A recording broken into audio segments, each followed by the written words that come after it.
Here's one for you. I was looking after the kids today, so I found myself at nearly 5 o'clock, and I haven't made a recording because I've had two fucking kids under the age of 6. Good luck trying to do anything in those kind of circumstances.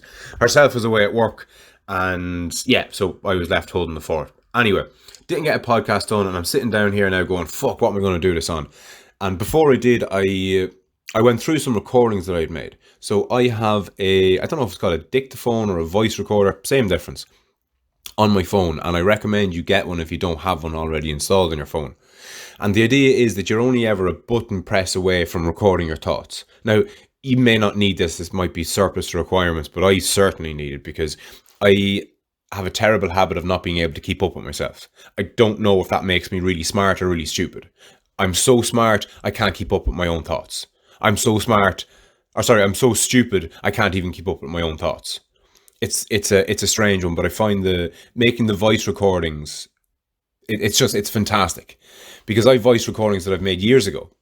Now I do go through them because there's no point in having 5,000 voice recordings that you're never going to listen to. So what I do every so often is, if I have a couple of hours or half an hour to spare even, I'll sit down with my notebook, I'll go through them, and I'll pick out points and jot them down, just for, who knows, they could become part of a poem, they could become part of a book, they could become part of an episode on the podcast or a fucking movie. They could become part of my memoirs. Who knows? Who cares? You're just building up a body of work, essentially. I digress. When I was going through my recordings, I came across one that I'm going to play for you now. So bear with us 2 secs. Was the invention of the internet and its subsequent ubiquitousness akin to giving keys to the staff? Hopefully you were able to hear that. Was the invention of the internet and its subsequent ubiquitousness akin to giving keys to the staff? I wasn't half stoned when I recorded that. What does that mean? You may be asking yourself. I'm not entirely sure is the answer. I have some vague idea of what I was kind of getting at, but I haven't fleshed out my thoughts on it. And it just goes to show the beauty of making those recordings. I had a brainwave and I was like, ooh, that's too good to forget. Made a recording. Now, a lot of the time, especially if I'm under the influence of whatever drug it is, depending on how intoxicated I am, I would often leave a message, and you can hear it in the tone of my voice. I've had an epiphany, and this is just the most important thing in the world. But then, the haze ascends, and it doesn't really make all that much sense the next day, or the next year, or whenever it is. But that one in particular, what I want to focus on there is not actually what I said, but how I said it. And when I pressed play and I heard myself whispering, I was like, why the fuck am I whispering? And as I said, why the fuck am I whispering? I remembered why I was whispering. I often make voice recordings in a whispering voice. And it's because I'm afraid herself will hear me. More so than the two kids. The two kids think I'm insane anyway. But I have to try and convince herself that, I'm in some way sane. So the last thing I want is for her to be in, blow drying her hair or whitening her eyelids or whatever it is she's be doing. And then from the other room, to hear me going something along the lines of, oh, was the invention of the internet and subsequent ubiquitousness akin to giving keys to the staff? And only for her to basically roll her eyes and wonder why she married me. And what I'm getting to hear, or at least what I'm trying to get to hear, is, and I've said it 1,000,001 times, this idea of getting out of your own way. It's not to be confused with not doing things that you can't really do. I mean, looking back on my life, I wish I had done a bit of surfing, or I wish I had been a race car driver, or I wish I had done some backpacking, across the world, or even in Ireland. But those things, for whatever reason, they weren't really on the cards for me.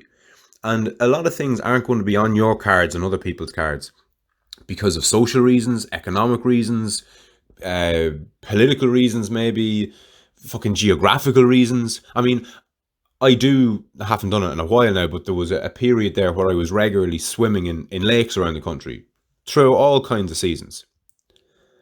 All 4 of them. But, that option isn't available to somebody who lives in a desert. Okay, so there's so many things that are going to stop you from doing what you would like to do. Don't let your own fucking thoughts be one of them. Okay, there's going to be 101 million different reasons why you can't do X, Y, and Z. But don't let just negative thinking or Just don't let thinking be the reason. Don't think yourself out of doing it, basically. I mean, when I look back on, I spent only a couple of months, truth be told, in college. And I look back on that time, and the thing that always springs to mind when I think of the social aspect of those couple of months was we always went to the same place, drank the same shitty beers, went to the same nightclubs, and did the same fucking thing. And to my credit, I did mention it to the guys I was hanging around with at the time. You know, would you not go here? Would you not try this? Or would you not do that? Fucking shot down. Now, I should have done more, to be fair. Like, mentioning it and it being shot down isn't reason enough to not fulfill your dreams without sounding too grandiose about it. But not to fucking be in control of your own fucking life, leaving it to your friends to decide where you go and what music you end up listening to and all the rest of it. I got piano lessons as a kid, and it was all scales, and you know, she'll be coming round the mountain when she comes. Look, I wanted to fucking play Oasis or something that I thought was cool. Now, my fucking parents were forking out for lessons. You'd think that they'd want to know I wasn't happy. But in my head, I didn't want to disappoint them, basically.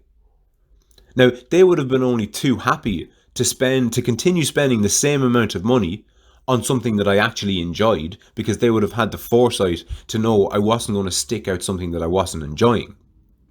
But again, what stopped me there was my fear of what they might think when I said what I had to say. And that's just your own thoughts getting in the way of your life. Another thing that springs to mind is I used to work for a large company, and I was there a couple of months. I'd well settled in. I'd made a good impression. I'd done far more than was expected of me. So I was on good footing with the company. And I sat through a 3.5 hour long board meeting with them. It wasn't a board meeting. It was in the boardroom. It was all very official, but it wasn't a board meeting, say. But it was all the senior management and whatever else. And I played my role, and it went on for 3.5 hours, whatever else. And when I left, the owner of the company pulled me to one side and he was like, Fran, what did you think of that meeting? Now, it was spearheaded by his daughter, so that played into this. But what I said to him was, I thought it was brilliant. I thought she was very well spoken, very clear, concise, congruent, articulate, and, you know, fair play to her. And as I was talking, I was like, you don't believe a fucking word of this. She's a fucking stupid bitch, and somebody needs to pull her up on our 3.5 hour bullshit meetings. But I didn't, and I regret not doing that. But again, the reason that I didn't do it was because I had some idea of what he had in his head, and I was trying to essentially please him. Why, God only knows, because I never did it with any other employer. But anyway, another one that springs to mind is when I was at my dad's funeral, I didn't get to see him go down into the ground. I didn't get to see the coffin being lowered because there was a crowd of people at the funeral, obviously, and as the casket was lowered, everyone kind of crunched in a little. Everyone wanted to have a fucking look. Do you know that kind of way? And I found myself almost at the back of the fucking queue. And I remember thinking to myself, I was only fucking 13, but I remember thinking to myself, I can't say, you know, sorry there, excuse me, you wouldn't let me see me dad be buried, would you? Because I knew, or at least I thought I did, the thought process in my head at the time was, imagine being at a funeral and the child of the man who was being buried asking you to, you know, move out of the way so he could see his dad be put into the ground. The thoughts of that happening to me made me go, do you know what? It's not worth putting somebody through it. I'll just fucking stand here and, you know, what difference does it fucking make anyway?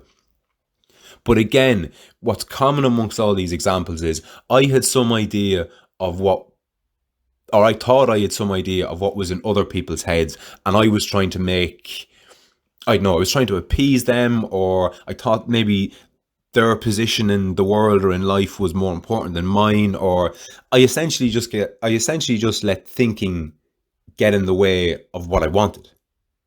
And as I've just said, enough things will get in the fucking way of you doing what you want and you getting after what you want to achieve in life.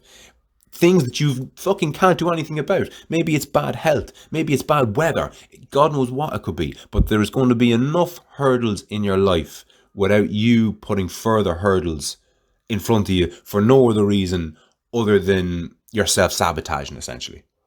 Here's another one for you. Go and Google the number one regret that people in nursing homes have over their lives. You might assume that it's regret. What's the biggest regret? Oh, their biggest regret is regret. But it's not regretting what they did. It's regretting what they didn't do. And it's the same cross-culturally. It doesn't matter your gender, your fucking sexual preference, creed, colour, geographical location. None of that matters. They all say the same fucking thing when they're either on their deathbeds or essentially on their deathbeds. They regret not doing the things that they could have done. They're not going to, like, if they grew up in a desert, they're not going to regret not becoming an Olympic swimmer. Do you know? They're not going to regret the things that they actually really couldn't do. They're going to regret, and you're going to regret, the things that you fucking could do, but you didn't. And you didn't because, insert bullshit answer here, basically. So bearing all that in mind, I'm going to make somewhat of an announcement. It's not major news now. I've discussed it with ourselves, and all's gravy there, first and foremost. Very important. But I'm going back fighting. 100%. I've made my mind up. Everyone that I know in the know, not everyone, but the majority of people think I'm too old. I'm 36. You know, you're in your prime when you're in your fucking mid to late 20s. But fuck that. I mean, I'm not looking to get a title shot in the UFC, but I 100% want to fight again. And I would have said that to you guys or out loud or even to myself 2 or 3 years ago. But I got in my own way. I got in my own fucking way, and I'm sick of it. I'm not doing it anymore. So this is my way of getting out of my own way and putting my money where my mouth is and announcing it as such. In the same way, like I announced that I was going to do 42 podcasts in 42 odd days and make the most of this fucking lockdown. If I hadn't have committed to that, there's no fucking way I would have pumped out the content that I have. Now, look, it's not going to win me any fucking awards. It's not going to make me any money or any of that. Not that that's the fucking point. But it's a body of work. This is what, number 8 or 9, I'm not even sure, but it's 9, 10, 15, 20 minute podcasts that wouldn't have been recorded until I bit the fucking bullet, got out of my own way, stopped making fucking excuses, and essentially made my life a little bit harder. Like, doing these every day certainly doesn't make my fucking life any easier, but it makes it better. This idea, like, I used to rhyme this thing off. Oh, anything for an easy life. Worst content thing you could ever say to yourself or to anybody else, ever. There's nothing worse than a fucking comfortable life, because the most comfortable life you can have is as a paraplegic lying in a bed getting your arse wiped for you. That's convenience and comfort to beat the band. Nobody really wants that. Now, don't get me wrong, I'm not looking for hardship. This isn't an open call for somebody to fucking put in me windows or something. You know, a bit of peace is, you know, necessary to do anything. And peace with yourself, and peace with your missus, and peace with your kids. But yourself first and foremost. Because if you're not at peace with yourself, you're not going to be at peace with anybody else. And on that somewhat philosophical note, I'll chat to you tomorrow. But before I let you go, I'd just like to remind everybody that this episode and all the episodes on YouTube have been brought to you by past guest and friend of the show, Pat McKeown. Pat is very similar to myself insofar as that he's long had an interest in the mind and more specifically the brain and how they both interact, to such an extent that he went and spent 4 years getting a degree in neuroscience and then spent a further year in getting a master's in psychology. Now, what he's done is pretty fucking cool. He's after setting up his own YouTube channel. It's called Pat Psychology Masters, and there's a link in the description. Now, what he's done here is he's uploaded all the best bits that he's learned over the last 5 years and put them into short, plain English, easy to understand YouTube videos for the likes of myself. His YouTube channel has been a massive resource for me in understanding both my mind and the mind of others. So hit up Pat Psychology Masters YouTube channel, subscribe, give it a like and a comment and a share. All that kind of stuff helps, and I'll chat to you soon.